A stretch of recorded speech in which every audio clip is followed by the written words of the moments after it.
मेरा नाम आरव है। उस दिन जब हम अपने बुआजी घर में घुसे, तो बुआजी ने हमें देखते ही तीखी आवाज में कहा, क्या इतना जरूरी काम था जो तुम्हें यहां तक आना पड़ा? बुआजी की आंखों में घृणा साफ झलक रही थी।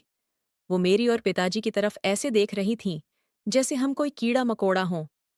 मैं उस वक्त सिर्फ 9 साल का था और डर के मारे पिताजी की कमीज को पकड़कर उनके पीछे छिपा खड़ा था।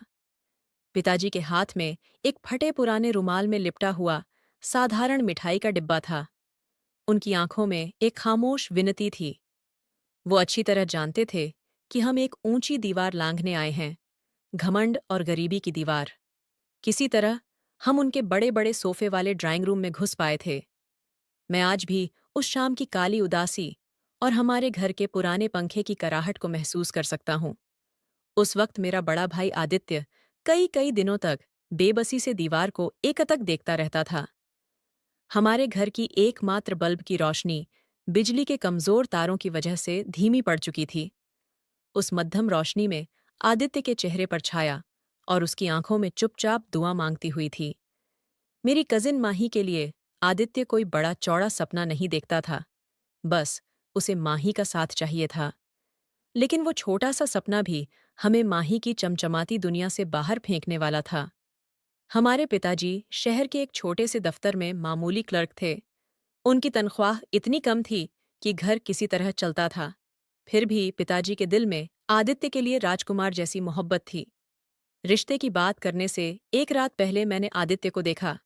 वो अपनी पुरानी शर्ट को बार बार देखकर इस्त्री कर रहा था, जिस पर जगह जगह धब्बे थे। उसके लिए वो शर्ट किसी शाही कुर्ते से कम नहीं थी। उसने मुझसे कहा था, आरव, मेरे लिए दुआ करना, कामयाबी ही मेरी जिंदगी है। अगले दिन पिताजी ने अपनी आखिरी जमा पूंजी से गली की सस्ती दुकान से मिठाई खरीदी और उसे साफ कपड़े में लपेट लिया। वो बार बार मुझे देखते और बुदबुदाते, भगवान मालिक है, सब ठीक करेगा। रिक्शा लेने के पैसे नहीं थे, क्योंकि सारी बचत मिठाई में लग गई थी। इसलिए हम दोनों पैदल ही बुआजी के घर की ओर चल पड़े। हर कदम के साथ पिताजी का हौसला टूटता जा रहा था और मेरे छोटे से दिल में डर बढ़ता जा रहा था। जब हम बुआजी के बड़े से लोहे के गेट पर पहुंचे, तो नौकर ने गेट खोला। उसने हमें ऊपर से नीचे तक ऐसे देखा जैसे हम चोर हों। उसने हमें ड्राइंग रूम में ले जाने की बजाय लॉन के पास बने छोटे से गोदाम के दरवाजे के पास रखी दो टूटी फूटी कुर्सियों की ओर इशारा किया और चला गया। बुआजी और फूफाजी बड़ी शीशे वाली खिड़की से हमें देख रहे थे। बुआजी को आने में पूरे 20 मिनट लग गए। जब वो आईं, तो अपने महंगे साड़ी के पल्लू को संभालते हुए बिना मुस्कुराए बोलीं, हाँ बोलो, क्या काम है तुम्हारा? इतना जरूरी क्या था जो खुद चलकर चले आए? पिताजी ने डरते डरते मिठाई का डिब्बा मेज पर रखा और कांपती आवाज में बोले, बहन, मैं आज अपने बेटे आदित्य के लिए माही का रिश्ता लेकर आया हूं। बुआजी ने डिब्बे को एक नजर देखा और फिर ठठाकर हंस पड़ी। उनकी हंसी इतनी कर्कश थी कि आज भी मेरे कानों में गूंजती है। वो नाक सिकोड़कर बोलीं, आदित्य, वो तुम्हारा बेकार घूमता लड़का जो 2 पैसे की नौकरी भी नहीं कर पाता। भैया, तुम्हें जरा भी शर्म नहीं आई ये रिश्ता लेकर आने में? हम तो माही के लिए कम से कम किसी बड़े अफसर या बड़े व्यापारी या जमीन जायदाद वाले लड़के की तलाश कर रहे हैं। तुम्हें क्या लगा कि तुम्हारा फटेहाल बेटा मेरी बेटी के बराबर भी खड़ा हो सकता है? तुम्हारी औकात क्या है और हमारी सोच क्या है? दोनों को देखो। हमारी बराबरी के ख्वाब देख रहे हो, पर ये नहीं देखते कि हम कहाँ हैं और तुम कहाँ। हमारी दुनिया ही अलग है। उसी पल फूफाजी भी ड्राइंग रूम से बाहर निकले। हाथ झाड़ते हुए उन्होंने मिठाई का डिब्बा उठाया और ऐसे जमीन पर पटका जैसे वो कोई गंदगी हो। गुस्से से लाल होकर बोले, ये सस्ती चीज उठाओ और यहां से निकल जाओ। आगे कभी मुंह मत दिखाना। ये सब देखकर मैं और पिताजी पत्थर हो गए। पिताजी की आंखों में आंसू थे। हम चुपचाप वहां से निकल आए। हमारी भयंकर बेइज्जती हुई थी। पिताजी के कदम लड़खड़ा रहे थे, जैसे कोई भारी बोझ उन्हें घसीट रहा हो। मेरे आंसू भी बाहर नहीं आए, वो अंदर ही अंदर जल रहे थे। घर लौटते ही आदित्य को सब पता चल गया था, क्योंकि मोहल्ले की एक आंटी ने हमें आते जाते देख लिया था। आदित्य ने एक शब्द नहीं कहा, बस कमरे में घुसा और दरवाजा बंद कर लिया। वो सब समझ गया था। उस रात उसके कमरे से कोई आवाज नहीं आई। वो खामोशी बहुत डरावनी थी। आधी रात को मुझे हल्की सी धप्प की आवाज आई, जैसे कुछ गिरा हो। मैं डरते डरते उसके दरवाजे पर गया और धीरे से खटखटाया। कोई जवाब नहीं। पिताजी भी जाग गए थे। उन्होंने एक जोर का धक्का मारा और पुराना लकड़ी का दरवाजा टूट गया। अंदर का नजारा देखकर हमारे पैरों तले जमीन खिसक गई। आदित्य जमीन पर बेहोश पड़ा था। उसके हाथ में कीटनाशक की खाली बोतल थी। पिताजी चीखते हुए उसके पास दौड़े। उसे गोद में उठाने की कोशिश की। उनका दिल उस पल टुकड़े टुकड़े हो गया। वो बस रो रहे थे, पर आवाज नहीं निकल रही थी। हमने फौरन उसे पास की छोटी सी क्लिनिक में पहुंचाया। डॉक्टर ने किसी तरह उसकी जान बचा ली, लेकिन उसकी उदासी खत्म नहीं हुई। घर लौटने पर पिताजी की हालत बहुत खराब थी। इतना बड़ा सदमा वो सह नहीं पा रहे थे। वो चुपचाप कोने में बैठे रहे, किसी से एक शब्द भी नहीं बोले। अगली सुबह अभी सूरज नहीं निकला था कि मुझे एक तेज धड़ाके जैसी आवाज सुनाई दी। मैं दौड़ता हुआ कमरे में गया तो देखा पिताजी अपने बिस्तर के पास जमीन पर पड़े हैं। उनका एक हाथ सीने पर था और चेहरा पूरी तरह नीला पड़ चुका था। उन्हें दिल का बड़ा वाला दौरा पड़ा था। बस इसी तरह वो मुझे, आदित्य भैया को और सारी तकलीफों को छोड़कर हमेशा के लिए चले गए।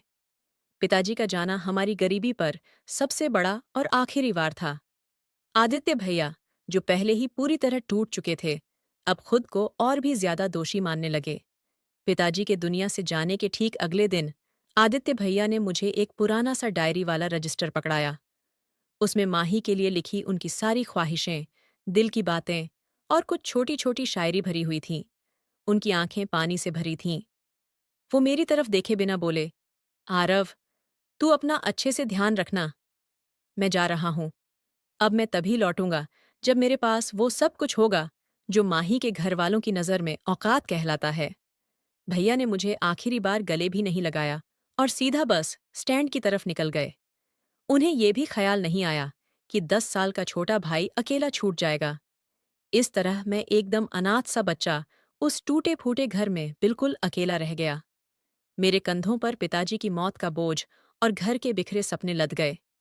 मेरा दिल अब पत्थर जैसा हो चुका था और अंदर एक जलती हुई आग थी, बदले की आग, जो सिर्फ बुआजी के घर को और उनके घमंड को जलाकर भस्म कर सकती थी। मेरे लिए अब बुआजी और उनका अहंकार ही सब कुछ की जड़ थे। मेरे पास अब कोई नहीं बचा था, बस एक पुरानी डायरी थी और एक बहुत बड़ा इरादा था। पिताजी को गए हुए 3 दिन हो चुके थे। हमारा छोटा सा घर बिल्कुल सुनसान पड़ा था। चारों तरफ उदासी का पहरा था। ठीक उसी दिन दोपहर के वक्त बुआ जी अपनी चमचमाती बड़ी गाड़ी में बैठकर, महंगे कपड़े और भारी जेवर पहने, पूरा रुतबा दिखाते हुए हमारे गली में घुसीं। बुआ जी की शादी बहुत पैसे वाले घर में हुई थी। तभी से वो बहुत नखरे करने लगी थीं और अपने सिवा किसी को इंसान नहीं समझती थीं। उनके साथ फूफाजी भी थे। हाथ में रुमाल का पैकेट कपड़े हुए थे, क्योंकि उन्हें हमारे मोहल्ले की हवा में भी बदबू लगती थी। गली की औरतें उनकी गाड़ी, उनके कपड़े और सोने चांदी को जलन भरी नजरों से घूर रही थीं। बुआ जी ने थोड़ी देर अपने भाई की मौत पर नाम का रोना रोया, आंखों में नकली आंसू भर लिए, ताकि लोगों को लगे कि उन्हें अपने भाई के जाने का बहुत दुख है। लेकिन असल में वो अंतिम संस्कार में भी नहीं आई थीं। 3 दिन बाद आज जब वो आईं, तो ऐसा नाटक कर रही थीं जैसे पिताजी से उन्हें बहुत प्यार था। थोड़ी देर रोने धोने के बाद वो असली बात पर आईं। मैं चुपचाप एक कोने में खड़ा था। वो बोलीं, बेचारा आरव अब यहाँ अकेला क्या करेगा? यहाँ रहकर तो भूखों मर जाएगा। कोई देखने वाला भी नहीं है, तो कहीं गलत रास्ता पर न चला जाए। मैं अपने भतीजे को अपने साथ ले जाऊंगी। ये मेरे भाई की आखिरी निशानी है। इसे मैं सड़क पर लावारिस नहीं छोड़ सकती। उनके हर शब्द में एहसान का जहर लिपटा हुआ था। मुझे अंदर तक चोट पहुंच रही थी। मुझे अच्छी तरह पता था कि ये दया नहीं, बल्कि मुफ्त का नौकर पाने की चाल है।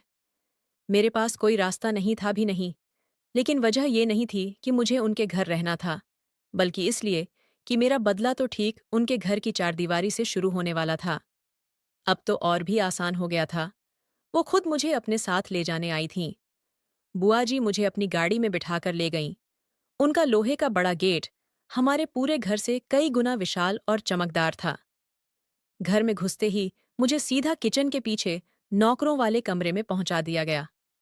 वो छोटा सा कमरा मेरे लिए सिर्फ रहने की जगह नहीं था, बल्कि एक खामोश जेल थी। कई साल इसी तरह बीत गए। मैंने अपनी पुरानी खाट पर बैठकर हाथ पर पड़े गर्म चाय के छींटे के निशान को देखा। वो मेरी आखिरी बेइज्जती का चिन्ह था। उस कमरे में मैंने अपनी पुरानी जिंदगी और अपना नाम दफन कर दिया। अब मैं आरव नहीं, सिर्फ काम वाला लड़का था। दिन भर की थकान के बाद जब रात को लेटता, तो छत से टपकता पानी मुझे पिताजी के आखिरी पल और आदित्य भैया की उदासी की याद दिलाता। मैंने ठान लिया था कि अपनी गरीबी और अपनी हुई बेइज्जती को ही अपनी ताकत बनाऊंगा। मेरा जिस्म भले ही बुआजी का नौकर था, लेकिन मेरा दिमाग और रूह सिर्फ एक ही मकसद पर लगे थे, बदला। वो खाट मेरी कैद थी और किताबें उससे बाहर निकलने का एकमात्र रास्ता। हर रात उस कमरे की सड़ांत और अंधेरे को मैं अपनी हिम्मत में बदल लेता था। बुआजी ने सबसे पहला फरमान यही सुनाया था। मेरी आंखों में आंखें डालकर बोली, सुन आरव, यहां तुझे बाकी नौकरों के साथ रहना होगा। कल सुबह 6 बजे नाश्ता तैयार होना चाहिए। बस, मेरी जिंदगी अब उनके हुक्म पर ही चलने लगी। मेरे अपने सपने, पिताजी की दी हुई तालीम और आदित्य भैया की मोहब्बत, सब कुछ पीछे छूट गया। अब मेरी दुनिया सिर्फ झाड़ू पोंछा और आदेश थी। माही दीदी, बुआ जी की बड़ी बेटी, वही जिसके लिए आदित्य भैया ने जान देनी चाहिए थी, वो मुझे देखती भी नहीं थीं। उनका सारा वक्त फोन और नए नए रिश्तों में बीतता था। लेकिन उनकी छोटी बहन अनिका का व्यवहार बिल्कुल उल्टा था। वो मुझे अपना हक समझती थी, हर वक्त किसी न किसी बहाने बुलाती और मेरी बेइज्जती करती रहती थी। एक दिन अनिका ने मुझे नया काम सौंपा। उसने अपने हाथ में चमचमाते सफेद जूते लहराते हुए कहा, सुनो आरव, ये मेरे बहुत महंगे जूते हैं। इनको चमकाकर साफ कर दो, लेकिन एक भी खरोंच या दाग नहीं दिखना चाहिए, नहीं तो बहुत मार पड़ेगी। मैं घुटनों के बल बैठकर बड़ी सावधानी से जूते पॉलिश कर रहा था कि तभी अनिका कमरे में घुसी और चिढ़कर बोली, अरे वाह, कितने सुस्त हो तुम। अभी तक जूते भी साफ नहीं हुए। चलो, मैं अपने कमरे में जा रही हूं। मेरे लिए फौरन 1 कप चाय बनाकर ले आओ। उसके कहते ही मैं भागा भागा रसोई की तरफ गया। चाय बनाकर ट्रे में रखी और हाथ कांपते हुए उसके कमरे में पहुंचा। ठीक उसी पल मेरा हाथ डगमगाया और गर्म चाय का कप फिसलकर अनिका के नए नए लगे मनहगे कालीन पर गिर गया। अनिका ने जोर से चीख मारी। उसकी आवाज पूरे घर में गूंज उठी। वो आग बबूला होकर बोली, तू गंदा गरीब कहीं का, तुझे एक काम ठीक से करना भी नहीं आता। वो मेरे पास आई, बचा हुआ गर्म कप उठाया और मेरे दाएं हाथ पर पूरी ताकत से दे मारा। मेरी चमड़ी जल गई, दर्द से आंखों में पानी आ गया। वो बोली, ये ले अपनी सजा। तुम जैसे कीड़े को तो यही भाषा समझ में आती है। मुझे तड़पता देखकर वो हंसने लगी। उसकी हंसी में हैवानियत भरी थी। मेरे हाथ पर लाल काला निशान पड़ गया। वो निशान अब मेरे लिए कोई साधारण जख्म नहीं रहा, बल्कि बदले की आग पर लगी मुहर बन गया। उसी शाम मैं चुपके से बाहर निकला और पुरानी किताबों की दुकान से 2-3 फटी पुरानी यूपीएससी की किताबें खरीद लाया। मुझे पता चल चुका था कि माही दीदी का रिश्ता किसी बड़े घर में पक्का हो गया है। आदित्य भैया का बदला उनसे लेना अब मुमकिन नहीं था। अब मेरी नज़र सिर्फ अनिका पर थी, वो घमंडी लड़की जो पैसों की नशे में चूर, गरीबों को कीड़ा समझने वाली। मैंने दिल से कसम खाई कि एक दिन मैं असिस्टेंट कमिश्नर बनूंगा, उसका घमंड चूर चूर करूंगा और फिर उसी से शादी करके अपना हिसाब बराबर करूंगा। पढ़ाई करना मेरे लिए आसान बिल्कुल नहीं था। दिन भर हड्डियां तोड़ देने वाली मेहनत के बाद शरीर जवाब दे देता था। नौकरों वाले कमरे में अंधेरा ही अंधेरा रहता था, इसलिए मैंने एक अजीब तरीका निकाला। रात के ठीक 2 बजे जब सारे नौकर सो जाते और घर की मेन बिजली बंद हो जाती, मैं चुपचाप बाथरूम में घुस जाता। वहां एक छोटा सा बल्ब हमेशा जलता रहता था। मैं फ्लश टैंक पर किताबें रखता और खड़े खड़े पढ़ता। यही वो जगह थी जहां से मेरा आईएएस बनने का सफर शुरू हुआ था। मैंने पहले ही ठान लिया था कि कभी किसी से शिकायत नहीं करूंगा, कभी रोऊंगा नहीं, अपना राज्य किसी को बताऊंगा नहीं। पिताजी की बेइज्जती और भैया की बेबसी का बदला सिर्फ ताकत से ही लिया जा सकता था, और मेरे लिए वो ताकत सिर्फ पढ़ाई थी। मैंने चुपके चुपके सालों तक पढ़ाई की। आदित्य भैया की दी हुई पुरानी डायरी मैंने हमेशा अपने पास रखी। उसमें लिखी उनकी मोहब्बत और शायरी मेरे लिए पेट्रोल का काम करती थी। ये मेरी खामोश बगावत थी, एक अनाथ नौकर की उस चमकते महल के खिलाफ जंग। बाथरूम की वो मद्धिमी रोशनी मेरा एकमात्र दोस्त बन गई थी। मेरी पढ़ाई पूरी तरह गुप्त मिशन थी। अगर बुआजी या अनिका को पता चल जाता कि जिस लड़के से वो सुबह चाय बनवाती है वही रात को आईएएस की तैयारी कर रहा है, तो वो मेरी किताबें जला देतीं। मैंने सारी किताबें और नोट्स एक जंग लगे पुराने संदूक में छुपा रखे थे। वो संदूक नौकरों के कमरे में पड़ा रहता था, कोई हाथ तक नहीं लगाता था। उसी संदूक में भैया की डायरी भी सुरक्षित थी। अब मैंने अपनी अलग डायरी शुरू कर दी थी, जिसमें अपने सारे प्लान और निजी बातें कोट में लिखता था। जैसे रसोई का मतलब अंग्रेजी ग्रामर, कचरा फेंकना का मतलब करंट अफेयर्स। फूफाजी खुद को घर का मालिक समझते थे, मगर सच तो ये था कि घर में उनकी कोई हैसियत नहीं थी। वो बुआजी के जूते की तरह थे। वो मुझसे हमेशा ऐसे काम करवाते जो नौकरों का काम नहीं होता। उन्हें लगता था मैं बहुत मेहनती हूँ। एक रात ठीक 1 बजे उन्होंने मुझे जगाया और बोले, आरव, गाड़ी की हेडलाइट का फ्यूज उड़ गया है। अभी सड़क पर जाओ और ठीक करवा लाओ, नहीं तो सुबह ऑफिस देर हो जाएगी। ठंड में कांपते हुए मैंने वो काम किया। बुआ जी ने मुझे बस आधा कप चाय दी और बोली, शाबाश, तू तो मेरे बड़े बेटे जैसा है, हर काम कर लेता है। उनका ये ढोंग मेरे अंदर की नफरत को और भड़का देता था। एक बहुत थकाऊ दिन के बाद रात को बाथरूम की उस मध्यम रोशनी में पढ़ते पढ़ते अचानक मेरी आंखों के आगे अंधेरा छा गया। कई दिनों से मैंने पेट भर खाना भी नहीं खाया था। बुआ जी 2 वक्त की रोटी तो देती थीं, पर दिन भर की मेहनत के आगे वो काफी नहीं थी। मेरा शरीर हार मान गया और मैं वहीं फर्श पर गिर पड़ा। पानी टपकने की आवाज तेज हो गई थी। शायद उसी शोर से क्वार्टर के बूढ़े चाचा जी जाग गए। उन्होंने दरवाजा खटखटाया, जवाब न मिला तो जोर से धक्का मारकर तोड़ दिया। मुझे बेहोश पड़ा देखा और होश में लाए। बुआ जी को जब खबर हुई तो वो बोली, ये नाटक कर रहा है, हमेशा थका थका सा रहता है, कामचोर कहीं का। 2 दिन इसे सिर्फ पानी पिलाओ, अक्ल ठिकाने आएगी। मेरी कोई गलती भी नहीं थी, फिर भी। पर इस हादसे ने मेरे इरादे को और पक्का कर दिया।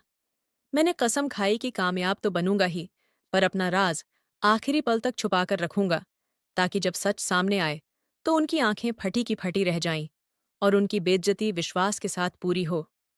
मुझे किसी ट्यूशन या कोचिंग की जरूरत नहीं पड़ी।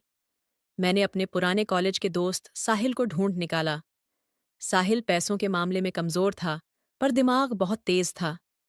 मैंने उसे सारी मजबूरी और हालात बताए और रात के वक्त शहर के पुराने पुल के नीचे मिलने को कहा।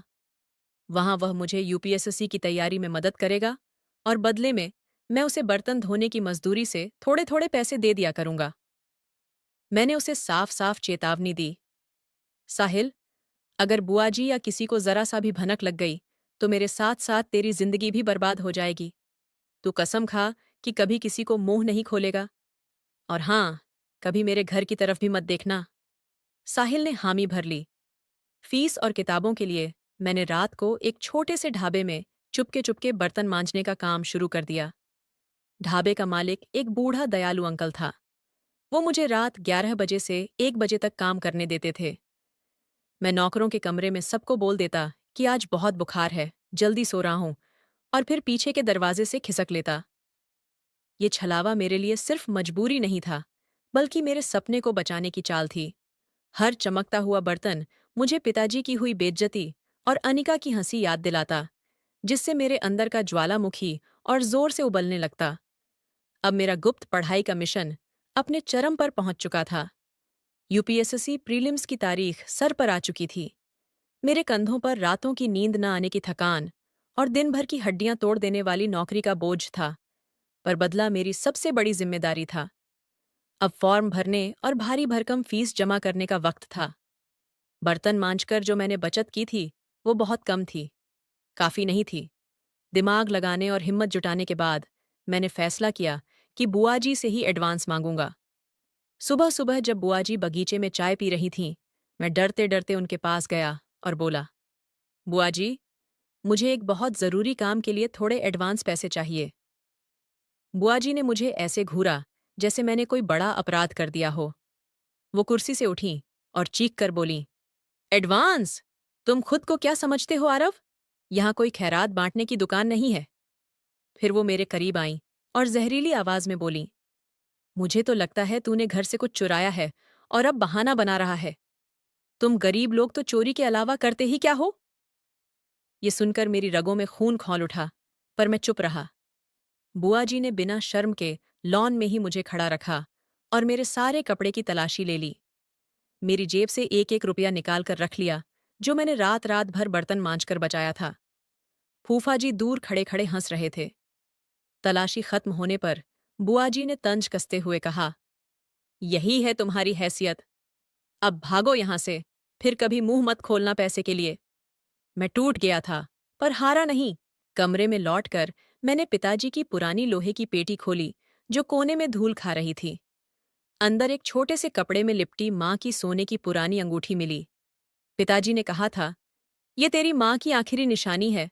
सिर्फ जान का संकट आए तभी इस्तेमाल करना। मैंने उसे हाथ में लिया और मिनट भर तक बस देखता रहा। ये सिर्फ सोना नहीं था, मेरे पूरे परिवार की आखिरी इज्जत थी। इसे बेचना मेरे बस की बात नहीं थी, लेकिन दिमाग में अनिका की हंसती सूरत और परीक्षा की आखिरी तारीख घूम रही थी। मैंने खुद से कहा, माँ की निशानी सोना है, पर पिताजी की इज्जत की निशानी यूपीएससी की सफलता है। वो ज्यादा बड़ी है। मैं चुपके से क्वार्टर से निकला और शहर के पुराने बाजार में एक छोटी सी सुनार की दुकान ढूंढी, जहां कोई मुझे पहचान न सके। सुनार ने कीमत बहुत कम लगाई, पर वक्त नहीं था बहस करने को। अंगूठी देते वक्त मेरी आंखें भर आईं। जितने पैसे मिले फॉर्म की फीस के लिए काफी थे। मैंने फॉर्म भरा, फीस जमा कर दी। ये कुर्बानी मेरे इरादे को लोहे जैसा पक्का कर गई। अब पीछे मुड़ने का रास्ता बंद था। परीक्षा वाले दिन की रात मुझे जरा भी नींद नहीं आई। डर और जोश दोनों थे। मैंने बुआजी से झूठ बोला कि फूफा जी ने मुझे दूसरे शहर सामान लेने भेजा है, सुबह तक लौट आऊंगा। बुआजी को शक हुआ, पर मैंने बात संभाल ली। साहिल ने मेरे लिए एक साफ सुथरा कुर्ता पायजामा का जुगाड़ किया, ताकि मैं नौकर जैसा न दिखूं। सुबह सुबह हम दोनों बस पकड़कर शहर के दूसरे छोर पर बने परीक्षा केंद्र की ओर निकल पड़े। परीक्षा हॉल की कुर्सी पर बैठते ही मैंने एक पल को आंखें बंद कीं और सारी पुरानी तस्वीरें एक साथ दिमाग में घूम गईं। पिताजी की टूटी हुई नजरें, आदित्य भैया की खामोश उदासी और अनिका का वो जहरीला हंसना। वो सारी यादें मेरे लिए अब ईंधन बन चुकी थीं। मुझे अच्छी तरह पता था कि ये परीक्षा सिर्फ नौकरी की नहीं, मेरे पूरे परिवार की इज्जत और बदले की है। हर सवाल को मैंने उसी आग से हल किया। मेरे दिमाग में सिर्फ एक बात चल रही थी, मुझे हर हाल में पास होना है, ताकि एक दिन मैं उस घर का असली मालिक बनकर लौट सकूं और अनिका का सारा घमंड मिट्टी में मिला दूं। मैंने पहले से ठान रखा था कि पास होने के बाद भी अपना असली रुतबा फौरन नहीं दिखाऊंगा। असिस्टेंट कमिश्नर बन जाने के बाद भी मैं नाटक करूंगा कि बस कोई छोटी मोटी सरकारी नौकरी लगी है, ताकि असली धमाका तब हो जब मैं वर्दी और प्रोटोकॉल के साथ अनिका का रिश्ता देखने खुद पहुंचूं। तब उनकी बेइज्जती दोगुनी हो जाएगी। मेरे दिमाग में एक लंबा खेल चल रहा था, एक ऐसी मोटी दीवार खड़ी करने का जो बुआ जी और उनके घमंड के बीच हमेशा के लिए खड़ी रहे। परीक्षा खत्म होने के बाद का वक्त मेरे लिए जिंदा जहन्नुम था। एक तरफ दिन भर की थका देने वाली नौकरी, दूसरी तरफ रिजल्ट का बेसब्री से इंतजार। मैं अब भी बर्तन मांजता रहा, लॉन साफ करता रहा, ड्राइंग रूम में झाड़ू लगाता रहा, लेकिन दिमाग में बस एक ही सवाल, क्या माँ की आखिरी अंगूठी बेचकर मैंने सही दांव खेला? हर घड़ी एक एक साल जैसी लग रही थी। मैंने तय कर लिया था कि रिजल्ट आने तक कोई नया जोखिम नहीं लूंगा। इसीलिए रात की पढ़ाई और ढाबे का काम भी कुछ दिनों के लिए रोक दिया। इसी बीच बुआ जी की खुशियां आसमान छू रही थीं। माही दीदी की शादी एक बड़े व्यापारी के बेटे से पक्की हो चुकी थी और अब सारा ध्यान अनिका पर था। अखबारों में बड़े बड़े रिश्ते के विज्ञापन छपने लगे थे। लिखा होता था, केवल बड़े अफसर या शहर के नामी गिरामी व्यापारी ही संपर्क करें, जिनका कारोबार लाखों करोड़ों में हो। बुआ जी दिन रात यही सपने देख रही थीं। एक दोपहर में ड्राइंग रूम में पोंछा लगा रहा था। अनिका सोफे पर लेटकर एक चमकदार मैगजीन देख रही थी। उसने एक पेज खोला, जिसमें बहुत महंगी घड़ियां और डिजाइनर कपड़े थे। वो हंसते हुए बोली, देख आरव, ये होती है असली जिंदगी। तुम जैसे नौकर तो जन्म भर फटे कपड़े और कचरा ही साफ करते रहोगे। मेरा होने वाला पति, जो कम से कम कमिश्नर होगा, मुझे ये सब दिलवाएगा। तब तुम्हें समझ आएगा कि अमीरी और गरीबी में जमीन आसमान का फर्क है। मैंने चुपचाप सिर झुका लिया, जैसे कुछ सुना ही न हो, लेकिन अंदर से मुस्कुरा रहा था। सोच रहा था, अनिका, कमिश्नर तो मैं ही बनने वाला हूं, पर ये सब तुझे देने के लिए नहीं, तेरा घमंड तोड़ने के लिए। अगली शाम मैं गमलों में पानी डाल रहा था कि फोन की घंटी बजी। साहिल था। उसकी आवाज कांप रही थी खुशी से। उसने चिल्लाकर कहा, आरव, तूने तो कमाल कर दिया भाई। रिजल्ट आ गया है। तू पूरे राज्य में टॉप किया है। तू असिस्टेंट कमिश्नर बन गया। मेरे हाथ से पानी का नल छूटकर गिर पड़ा। दिल जोर जोर से धड़कने लगा। चीख निकलते निकलते रह गई। लेकिन मैंने फटाक से खुद को संभाला और फुसफुसाकर बोला, साहिल, फोन अभी काट। अगर जरा सी भी भनक लगी तो मेरा सारा खेल खत्म। मेरे मरने से पहले किसी को कुछ मत बताना, खासकर इस घर में। साहिल ने हाँ में सिर हिलाया और फोन रख दिया। मैंने अपनी खुशी को दिल के सबसे गहरे कोने में दबा लिया। अब मेरे दिमाग में एक नया नाटक तैयार था। कमिश्नर का रिश्ता भेजने वाला नाटक। मैंने तय कर लिया कि घर वालों को कुछ नहीं पता चलने दूंगा। न पोस्टिंग की खबर, न रैंक की। मैं अपनी ताकत का इस्तेमाल करूंगा ताकि बुआ जी खुद मुझे बुलाए और अनिका को मेरे सामने सजा धजाकर पेश करें। मेरा मकसद बिल्कुल साफ था। एक तरफ फटे कपड़ों में झाड़ू लगाता नौकर, दूसरी तरफ वर्दी और लाल नीली बत्ती वाला असिस्टेंट कमिश्नर। दोनों एक ही रूप में उसी घर में घुसना था। बड़ी खबर मेरे सीने में आग की तरह दबी पड़ी थी, पर ज्यादा दिन छुपने वाली नहीं थी। ट्रेनिंग और ज्वाइनिंग के लिए 1 हफ्ते के अंदर दूसरा शहर जाना जरूरी था। मैंने सारे कागजात तैयार कर लिए। फिर आखिरी चाल चली। अपने पुराने नंबर से बुआ जी को फोन घुमाया और बोला, बुआ जी, मुझे एक छोटी सी प्राइवेट कंपनी में अकाउंट्स का काम मिल गया है। पगार भी बहुत कम है। शहर से बाहर रहना पड़ेगा। बुआ जी की हंसी फोन में गूंज उठी। अनिका भी पास में थी। उसने खुशी से चिल्लाकर कहा, अच्छा हुआ, एक बोझ कम। बुआ जी बोली, चलो, कम से कम क्लर्क तो बन ही गए। जितना कमा सको हमें भेजते रहना। उन्हें मेरे भविष्य में जरा भी दिलचस्पी नहीं थी। बस ये सुनकर राहत मिली कि अब मैं उनकी आंखों के सामने नहीं रहूंगा। मैंने एक छोटा सा पुराना बैग उठाया, उसमें 2 जोड़ी कपड़े डाले और उसी रात खामोशी से पीछे के दरवाजे से निकल गया। कोई विदा नहीं, कोई आंसू नहीं, बस एक ठंडी मुस्कान, और सीने में जलती हुई आग लेकर मैं स्टेशन की ओर चल पड़ा। नए शहर में ट्रेनिंग शुरू होते ही मैंने अपना बदले का पूरा नक्शा दिमाग में फिर से पक्का कर लिया। सबसे पहले मैं शहर के सबसे मशहूर और रसूख वाले वकील अरमान साहब से मिला। मैंने उन्हें सारी कहानी सुनाई, लेकिन ये झूठ बोला कि मैं अपने किसी खास दोस्त की तरफ से आया हूं, जो नया नया असिस्टेंट कमिश्नर बना है। मैंने साफ साफ हिदायत दे दी कि मेरा असली नाम और पद कभी मुंह से न निकले। सिर्फ मेरे बनाए हुए नकली परिवार और लड़के की डिटेल ही इस्तेमाल करनी है। वकील साहब को मैंने एक राज बताया।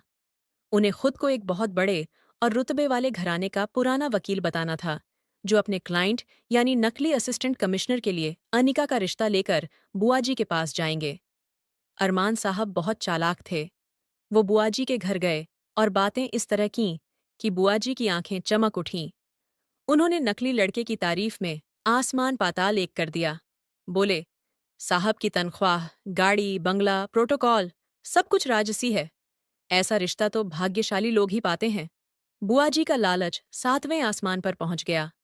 वो रुतबे और लाल बत्ती के सपने देखने लगीं। बिना एक पल गंवाए बोलीं, हमें ये रिश्ता 100% मंजूर है। बस जल्दी से कमिश्नर साहब से मिलने की तारीख तय कर दीजिए। उन्हें ख्याल तक नहीं आया कि उनका अपना भतीजा आरव इसी मुकाम पर पहुंच चुका है। मुलाकात का दिन अगले मंगलवार तय हो गया। मेरे लिए ये तारीख किसी त्योहार से कम नहीं थी। इन 7 दिनों में मैंने अपनी सारी सरकारी गाड़ियां, सिक्योरिटी, स्टाफ और प्रोटोकॉल चुपचाप तैयार करवा लिया। अपने पर्सनल सिक्योरिटी ऑफिसर को बुलाकर साफ कहा, जब मैं उस घर में कदम रखूं तो ऐसा लगे जैसे आसमान से बिजली गिरी हो। एक भी चीज में कमी नहीं होनी चाहिए। मेरा आना इतना जोरदार हो कि दूर दूर तक खबर फैल जाए। मैंने जानबूझकर उसी दिन की छुट्टी ले ली थी, ताकि दिखे कि मेरे लिए ये दिन बहुत खास है। उधर बुआजी के घर में आज जश्न का माहौल था। अनिका का रिश्ता एक असिस्टेंट कमिश्नर से पक्का होने वाला था। उन्हें लग रहा था कि अब उनकी किस्मत हमेशा के लिए चमक जाएगी। सुबह सुबह बुआजी का फोन आया। उनकी आवाज में हुक्म था, आरव, आज तुम्हारी कंपनी में छुट्टी है ना? फौरन घर आ जाओ। कमिश्नर साहब आ रहे हैं। पूरा घर तुम्हारे हाथों से चमकना चाहिए। एक धूल का कण भी नजर नहीं आना चाहिए। ये उनकी तरफ से आख्तियारी आखिरी बेइज्जती थी। मैंने मुस्कुराते हुए हाँ कर दी। पुराने फटे कपड़ों में फिर उसी घर में घुसा जहां कभी मेरे पिताजी को अपमानित किया गया था। बुआ जी ने मुझे देखते ही लंबी फहरिस्त सुना दी। बोली, सब काम निपटाकर ड्राइंग रूम का फर्नीचर चमकाना, लॉन के सूखे पत्ते साफ करना। मैं ड्राइंग रूम में पोछा लगा रहा था कि अनिका अपने कमरे से निकली। महंगा लहंगा पहने, पूरा मेकअप किए, राजकुमारी बनी हुई थी। मुझे देखकर नाक सिकोड़ी और बोली, आरव, मेरे जूतों पर आजकल बहुत धूल चढ़ जाती है। अभी मेरे कमरे में आओ, सारे जूते चमका दो। याद रखना, आज मुझे बहुत बड़े लोग देखने आ रहे हैं। मैं चुपचाप उसके पीछे उसके कमरे में गया। कमरे में महंगे परफ्यूम की खुशबू थी। वो बेड पर लेट गई और नए नए जूते मेरी तरफ उछाल दिए। बोली, जल्दी पॉलिश करो। तुम तो जिंदगी भर नौकर ही बने रहोगे। तुम्हारी औकात यहीं तक है और आज मेरी किस्मत का सूरज चमकने वाला है। उसके शब्द मेरे सीने में छुरी की तरह चुभे, पर मैंने गुस्सा पी लिया। झुककर उसके जूते चमकाने लगा और मन ही मन बोला, बस 1 घंटा और अनिका, फिर तुझे तेरी असली जगह याद आ जाएगी। ये जूते मेरे हाथों से आखिरी बार चमक रहे हैं। सफाई पूरी करके मैं हॉल में आया।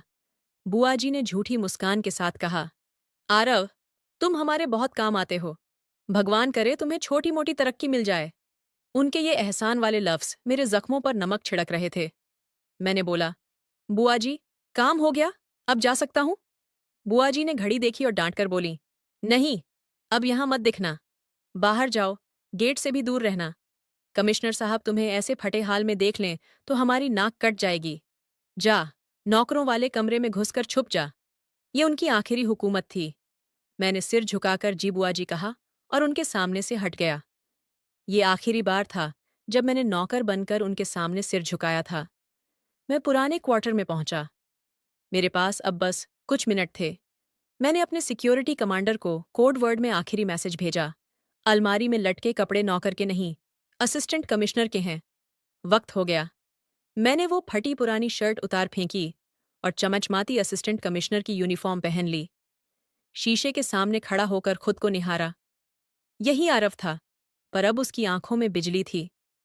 मैंने जेब से पिताजी की छोटी सी तस्वीर निकाली, उसे देखा और मन ही मन बोला, माफ करना पापा, आपका बेटा आज थोड़ा नाटक करने जा रहा है, सिर्फ आपकी इज्जत के लिए। अब मैं पूरी तरह तैयार था। बाहर मेरा पूरा प्रोटोकॉल इंतजार कर रहा था। यूनिफॉर्म में कदम रखते ही मैं पुराने क्वार्टर से निकला और पीछे के दरवाजे से बाहर आ गया। गली के मोड़ पर काली चमचमाती बड़ी सरकारी गाड़ी, पायलट जीप, गार्ड्स सब लाइन से खड़े थे। मैं गाड़ी में बैठा और कमांडर को सिर्फ सिर हिलाकर आगे बढ़ने का संकेत दिया। वही सड़क थी जहां कभी पिताजी पैदल चलकर अपमान सहते हुए लौटे थे। आज उसी सड़क पर सायरन गूंज रहे थे। गेट पर गाड़ी रुकी। मैंने आखिरी निर्देश दिया। अंदर घुसते ही ऐसा लगे जैसे तूफान आ गया हो। किसी की हिम्मत न पड़े कि आंख उठाकर देखे। सायरन और हॉर्न की आवाज से पूरा मोहल्ला हिल उठा। बुआ जी का घर अंदर से कांपने लगा। ड्राइंग रूम में बुआ जी, फूफा जी और अनिका पहले से तैयार बैठे थे। अनिका के हाथ में फूलों का भारी गुलदस्ता था। चेहरा घमंड से चमक रहा था। बुआ जी फुसफुसा रही थीं, चुप रहना, अच्छा इंप्रेशन डालना, आज हमारी किस्मत चमकने वाली है। सबसे पहले मेरे गार्ड्स और सिक्योरिटी टीम अंदर घुसी। उन्होंने चारों कोनों में जगह ले ली। उनका सख्त और प्रोफेशनल अंदाज देखकर बुआ जी की आंखें चमक उठीं। उन्हें लगा उनका सपना सच हो रहा है। फिर मैंने लंबे डग भरते हुए ड्राइंग रूम में प्रवेश किया। पूरा कमरा एकदम शांत पड़ गया। घड़ी की टिक टिक तक साफ सुनाई दे रही थी। अनिका के हाथ से गुलदस्ता छूटकर जमीन पर गिर पड़ा। बुआ जी का महंगा पल्लू फर्श पर लहरा गया। फूफा जी की जुबान बंद हो चुकी थी। बुआ जी हकलाती हुई बोली, ये ये क्या मजाक है? मैं आराम से सोफे पर बैठ गया, पैर पर पैर चढ़ाया और मुस्कुराते हुए बोला, मजाक नहीं बुआ जी, हकीकत है। मैं वही असिस्टेंट कमिश्नर हूँ जिसका रिश्ता आपने इतनी खुशी खुशी कबूल किया था। फिर मैंने अनिका की तरफ देखा। वो पत्थर हो चुकी थी। मैंने शांत आवाज में कहा, अनिका, कुछ घंटे पहले तुमने अपने जूते मेरे हाथों से चमकवाए थे। आज वही हाथ तुम्हारे सामने बैठे हैं, पर अब तुम्हारे सपनों के मालिक बनकर। मैंने एक एक करके सारी पुरानी बातें उनके सामने रख दीं। पिताजी का अपमान, मिठाई का डिब्बा जमीन पर फेंकना, भैया का जहर खाना, चोरी का झूठा इल्जाम, हाथ जलाना, सब कुछ। फिर मुस्कुराते हुए बोला, आपने कहा था ना कि मेरे पिताजी के बेटे की औकात नहीं कि आपकी बेटी को देख भी सके। आज मैं आपको बता दूं, वो बेटा न सिर्फ देख सकता है, बल्कि आपकी बेटी के लिए सबसे सही और सबसे बड़ा रिश्ता भी वही है। फिर मैं खड़ा हुआ और साफ साफ बोला, पर मैं शादी का रिश्ता लेकर नहीं आया। मैं सिर्फ आपको याद दिलाने आया हूं कि जिस अनाथ, गरीब, बेसहारा बच्चे को आपने नौकर समझकर रौंदते रहे, वही बच्चा आज आपसे कहीं ऊपर खड़ा है। आपकी बेटी का घमंड टूट गया। मेरे परिवार का अपमान धुल गया। बस इतना ही काफी है। मैंने अपना सरकारी विजिटिंग कार्ड टेबल पर रख दिया। बोला, मुझे आपके परिवार से कोई रिश्ता नहीं चाहिए। मैं सिर्फ आपकी असली औकात दिखाने आया था, क्योंकि आपके लिए तो औकात ही सब कुछ है ना। इतना कहकर मैं दरवाजे की ओर मुड़ा। गार्ड्स तुरंत हरकत में आए। बुआ जी कुछ बोलना चाहती थीं। अनिका की आंखें भर आई थीं, पर मैंने पीछे मुड़कर नहीं देखा। सिर ऊंचा करके, कंधे तने हुए, पूरा प्रोटोकॉल साथ लेकर मैं बाहर निकल गया। उनके घर में सिर्फ सन्नाटा और पछतावा रह गया। बुआ जी सदमे से बेहोश होकर गिर पड़ी थीं। अनिका गुस्से और शर्म से कांप रही थी। फूफा जी ने किसी तरह उन्हें संभाला। उन्होंने मेरे नंबर पर फोन मिलाने की कोशिश की, पर मैंने सारे नंबर पहले ही ब्लॉक कर दिए थे। पूरा मोहल्ला इस बात से गूंज उठा था कि जिस लड़के को बुआ जी ने नौकर रखा था, वही असिस्टेंट कमिश्नर बनकर आया और सबको उनकी औकात याद दिलाकर चला गया। लोग अब बुआ जी के घर की तरफ उंगली उठाकर हंस रहे थे। मेरे पिताजी और आदित्य भैया की रूह को आज सचमुच चैन मिला था। उस दिन के बाद मैंने अपने बड़े भाई आदित्य को ढूंढना शुरू किया था और आखिरकार एक दिन मैं कामयाब भी हो गया। अब हम दोनों भाई फिर से मिलने वाले थे। मेरे ऑफिस पहुंचते ही भी वही सुकून और खामोशी मेरे साथ थी जो मैंने उस घर में छोड़कर आया था। बुआ जी और अनिका अभी तक उस सदमे से बाहर नहीं निकल पाई थीं। मैंने सबसे पहले अपने ऑफिस में पिताजी के नाम पर एक बड़ा एनजीओ शुरू किया, ताकि जो लोग कभी मेरी गरीबी पर हंसे थे, उन्हें पता चले कि अब मेरा हक सिर्फ अपने लिए नहीं, दूसरों के लिए भी है। इसके ठीक बाद मैंने सबसे जरूरी काम हाथ में लिया, अपने बड़े भाई आदित्य की तलाश। मैंने अपनी सरकारी ताकत और पुराने दोस्तों का सहारा लिया। अलग अलग शहरों के थानों और आश्रमों में पुरानी गुमशुदगी की रिपोर्ट दोबारा खुलवाई। मेरा दोस्त साहिल भी पूरा साथ दे रहा था, क्योंकि वही आदित्य भैया को सबसे अच्छे से जानता था। पूरे 7 दिन तक खोज चलती रही। हर घंटा मेरे लिए साल जैसा था। इसी बीच बुआ जी के फोन आने शुरू हो गए। कभी रोना, कभी गुस्सा, कभी रिक्वेस्ट। वो चाहती थीं कि मैं अनिका से दिखावे की शादी कर लूं, ताकि माही दीदी का रिश्ता टूटने से बच जाए। बोली, आरव बेटा, तुम्हारा क्या जाता है? बस हमारी नाक बचा लो। ये सुनकर फिर से गुस्सा भड़क उठा। मैंने फोन काट दिया और उन्हें उनकी किस्मत पर छोड़ दिया। ठीक 8वें दिन साहिल का फोन आया। उसने बताया कि आदित्य भैया एक दूर के छोटे से गांव में मिल गए हैं।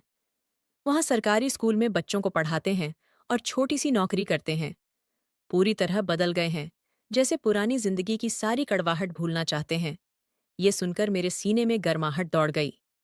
मैंने फौरन एक सादी गाड़ी और 2-3 भरोसेमंद गार्ड्स भेजे। उन्हें साफ कहा कि यूनिफॉर्म न पहने, ताकि भैया को अचानक डर न लगे। अगले ही दिन भैया मेरे ऑफिस में मेरे सामने खड़े थे। मुझे वर्दी में देखकर पहले उनकी आंखें चौड़ी हो गईं, फिर डर आया, फिर एक अजीब सा सुकून। वो दौड़े आए और मुझे जोर से गले लगा लिया। हम दोनों चुपचाप एक दूसरे के सारे दर्द को महसूस करते रहे। मैंने उन्हें सब कुछ बता दिया, पापा की कुर्बानी, बुआ जी का जुल्म, अपना बदला और आखिरी दिन का पूरा नाटक। भैया ने गहरी सांस ली और बोले, आरव, तूने हमारी इज्जत लौटा दी। उनका घमंड अब धूल में मिल गया। अब बस माफ करके आगे बढ़। मैंने भैया की बात मान ली। बदले का सफर यहीं खत्म हुआ और सुकून का नया रास्ता शुरू हुआ। मैंने भैया को विदेश में ऊंची पढ़ाई के लिए भेजने का पूरा इंतजाम किया, लेकिन उससे पहले उनकी मर्जी और मेरी हैसियत के मुताबिक एक बहुत पढ़ी लिखी और सुसंस्कारी लड़की से उनकी शादी करवा दी।